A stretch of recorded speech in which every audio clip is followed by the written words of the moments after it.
মহাস্থানগড় বাংলাদেশের একটি অন্যতম প্রাচীন পুরাকৃতি ও প্রত্নতাত্ত্বিক নগরী। প্রসিদ্ধ এই নগরী ইতিহাসে পুণ্ড্রবর্ধন বা পুণ্ড্রনগর নামেও পরিচিত ছিল।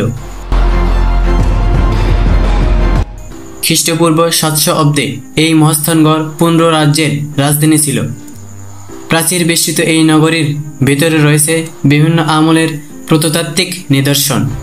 1808 খ্রিস্টাব্দে ফ্রান্সিস বুকানন হ্যামিল্টন প্রথম মহাস্থানগড় এর অবস্থান চিহ্নিত করেন। আজকে আমরা জানব মহাস্থানগড়ের ভীমের জঙ্গল সম্পর্কে কিছু গুরুত্বপূর্ণ তথ্য।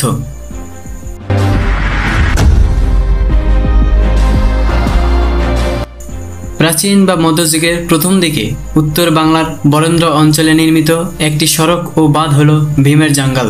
মহাস্থানগড়ের 3 দিক দিয়ে বেষ্টিত ভীমের জঙ্গল প্রাচীন